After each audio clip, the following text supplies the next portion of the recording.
This is Mary Anne Ivison on the phone right now with my favorite country artist right now, Jerrod Neimann. Thanks so much for joining me. Well, thank you so much for picking up the phone. It was hard. I was like, oh, do I want to answer it? Well, that's usually everybody's decision when they see my number come up on their caller ID. They actually flip a coin because they're not sure. Yes. Yeah. They usually flip a two-headed coin and choose tails. Usually, yes. You had a big party on Monday to celebrate your album and your new single. Well, it's not so new anymore, but Lover, Lover. How was your party? It was amazing. I'll tell you, the guy, Dan Pritzker, who actually wrote the song, who's from, this great band out of Chicago, Sonia Dada, was kind enough to fly in for the number one party, and he presented me with the guitar that the song was written on. A long time ago, it was a 1957 Gibson J185 guitar, and I was speechless. I couldn't believe that he gave me a guitar. And where are you going to hang it or put it? I already sold it. I couldn't believe it because I knew it was worth a lot. No kidding. No, I don't know. I have it like in my room. You sleep with it? I did. Last night I was a little spoon. The J185 guitar was the big spoon. It was fine. Oh, your album, Judge Jerrod and the Hung Jury, it kicked Lady Antebellum out of their number one spot. Have you had a couple pokes at them about that already, or are you guys pretty cool about that? No, here's the deal. It is. I did knock Lady Antebellum off their number one spot, but the thing was, the next week they were right back there.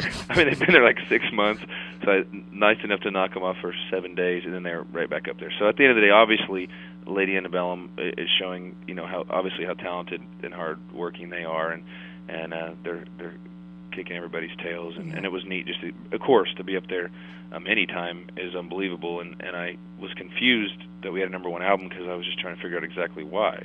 I just really wasn't expecting it. You're like, I have no idea how we did this. Well, it's different. It's eccentric, maybe a little weird. Yeah, I didn't mean to call it weird, but no, it's good description. Where did you get all the creativity from? Like, I went through the album last week or a couple weeks ago, and I was like, this is just the most different thing I've ever heard, but it was fantastic. Well, I'd like to say that it was all natural. We drank a lot of Jack Daniels in the creative process of that album, and then I probably shouldn't talk about drugs on the air, but I'm violently addicted to Flintstone vitamins and children's Tylenol and Crystal Light. That's all the secret behind our album. It's a Crystal Light. If you smoke Crystal Light, yes. And how do you do the Flintstones? Just swallow those? The Flintstones, yes, just so they. Do you chew them first, or is that? I do have the chewables. For those that don't like to just swallow whole. But but no, really, we just basically there's just a lot of immature adults like myself in a studio for around off and on for a year, having a blast. There's one track on the album that was literally like 5 seconds long. Yeah, it's called The Drunken Complaint. The Drunken Complaint, right. Something about, this ain't country music, or something like that. Yeah, that ain't country music, you dunce. Yeah, well, it's because the song, I recorded that song for fun, and I thought, everybody kept saying, man, you should put that on your album. And I said, well, man, it's not a country song. And then I thought, well, if I just at least let the person, the consumer or the people kind enough to pick up the album know that I understand it's not a country song, it was just for fun, then maybe they'll let me off the hook. So I don't know, when you get in the studio and it's chaos for a year and you come up with something different, you think, man, I want everybody to hear it, just because it's not the run-of-the-mill song that's on every album, doesn't mean it shouldn't see the light of day, I guess. So definitely a tip for some upcoming country artists would be to do, the Flintstones and the Crystal Light and get a little giddy, maybe do some hopscotch before recording an album. And if you want to get old school, your grandfather has to give you a Werther's Original candy on the porch. I don't know if you have those. We do have those. Do you? Us Canadians love those, yeah. I was in Detroit not too long ago, and my manager's from Detroit, and he's, of course, very proud to be, and I actually love Detroit. It's such a strong, cool city. Yeah, it's really cool. And and of course, from Detroit, you can actually see Canada. Is that where I'm looking at? We're about 40 minutes from Detroit. Okay, so I don't have the eyes of an eagle, so I probably can't see you from Detroit. But if I was really tall and had eagle eyes, or at least bifocals, I could probably see where you're at. Bifocals, yeah, that's a key, yeah. And of course, Lover, Lover. gigantic success. I know I spotted Jamie Johnson, Randy Houser in the end of the video. That's pretty sweet. How good buddies of yours? Yeah, I've known those guys for years. We all kind of moved to Nashville at similar times and hit it off, and just been friends forever. And so, whenever I did the video, they happened to be in town, and I said, well, you guys, that if there was a girl that were ever to, I guess, probably hurt my feeling, I imagine that Jamie and Randy would be the guys who picked me up. Right. Now, where we were going would be the question, and I'm not sure, but I imagine secret. it'd be New Orleans, Key West, or Vegas. Or I just would be happy with Salt Lake City. It's beautiful out there. I don't know, but those guys would probably want to go to Vegas. I heard you recorded all 9 of the background vocal parts. I did. You did that all at once, right? Yeah, I did it. I just handed you a taser during the choruses. You just tase me, and that's how I sing the chorus. And you're going on tour with Gary Allan this fall. How excited are you for that? Well, I'm very excited because Randy Houser is actually joining us for that also, and since I have been friends with Randy a long time, I don't get to see him very often, so it'll be great to hang out with him for 4 months.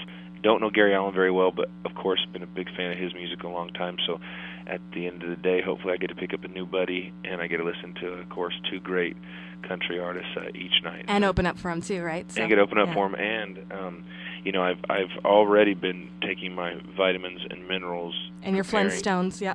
Yeah, and the Flintstone, that's recreational. Flintstone vitamins are recreational. I don't want you to get those mixed up. Okay, sorry. Yeah, I don't know. Sorry, I went too far there. I only do Flintstone vitamins when I'm Friday and Saturday nights when I'm about to hit the town. Not Sundays, though. Sundays, that's when I ask for apologize for all my Flintstone vitamins. For all your bad behavior. Yes. You were named number 10 on TheBoot.com's Hottest Bachelor in Country Music.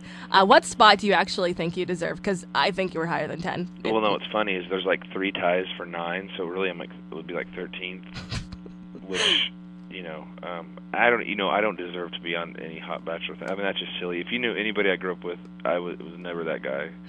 So. Were you a geek? I don't know if I was a geek. Loser? I'm probably more of a pain in the rear.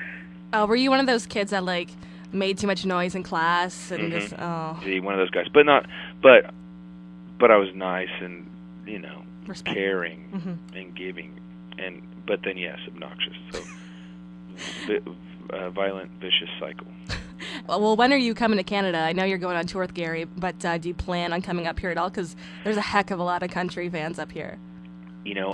I know I'm not supposed to say, and I don't want to disrespect any of the artists that I may be playing with, but there's a very huge possibility that I'll be doing 14 shows in Canada in January. Okay, I'll keep that a secret, and everyone else listening will keep that a secret, okay? Right. Well, I mean, I just don't, know where or necessarily with exactly who, but I think it's pretty certain that that'll be the case. That's fantastic. And your next single, What Do You Want, which is probably one of my favorites, that's the next single coming out. Tell me a little bit about that. Well, it's, my favorite song on the album for many reasons, probably because it's the first song I ever wrote from my heart opposed to my liver. And a lot of these songs are about your liver, actually. So yeah, I mean, how can I be so thirsty this morning after all I drank last night? Forever Clear. Forever Clear. Yeah. One more drinking song. So you see the point. So how it's the truth. I think that my left ventricle, right ventricle, pulmonary artery, and aorta were involved in the making of What Do You Want collectively, and so that's why I like it. And also, Terry Bradshaw. His daughter Rachel is a co-writer on the song, and she also sings the harmony part on there and is a special guest in the video. And so also excited for her, too, because she's a very talented individual, and everybody should definitely check her music out as well. And when will that video be debuting? We've already shot it, so probably when the right around the time September 27th is when What Do You Want comes out. Great. So hopefully, the video outlets will be kind enough and play it around that time as well. Great. We're going to do 10 questions with Jerrod Neimann right now. I always do this with new artists that I interview. So are you ready for this? It's rapid fire. If you're ready for 10 answers. Don't give me 11 or I'll be pissed. Okay. Here we go. Number 1, chocolate or vanilla? White chocolate, both. That's not even an option. You said chocolate or vanilla. It's white chocolate. It's both. Okay. You're bad at this game. Okay, I'm sorry. Okay, number chocolate, 2. Chocolate. Okay. Number 2, closest country music friend. Jamie Johnson. 3, cowboy hat or cowboy boots. Boots. Who's hotter, Hillary Scott or Kelly Pickler? Quick. Kelly Pickler. Name a weird talent that you have. Yodeling. Beer or whiskey? Whiskey. Instrument you would like to learn to play? The harmonica, so I don't have to carry on my guitar anymore. Blondes, brunettes, or redheads? Brunettes. Whew. Twitter or Facebook? Honestly, Facebook. Boxers or briefs? Now, this is honest. I do wear boxer briefs. That is the truth. It's a hybrid. Everybody's happy. We're all happy here, too. Thank you. You're so funny. And yodeling, is that your next album? You're going to put out a yodeling album, probably? No. Yodeling is a delicacy, and it's only respected in 37 states, and it's illegal in 5. And what about Canada? I don't know. I think Canada's cool though. Canada, so that's what I like about Canada is they're like seem like they accept some yodeling and just like give it a chance. Or Ontario specifically, it's legal to be topless for women. It's legal to be topless in Ontario. Why am I? I mean, maybe I could just get a place there too. Yeah, just on the side. Yeah, because never mind. I can't even go anywhere. We're not going there. Dadgummit. Jerrod, thank you so much. Oh, morals. You win this round, morals. You rock. Thank you so much, and good luck with the single. Obviously, the next single, What Do You Want, and all the great success with your album, too. Well, thank you for your precious time today, and it was a wonderful, wonderful experience talking with you today. You rock. By the way, you rock my world.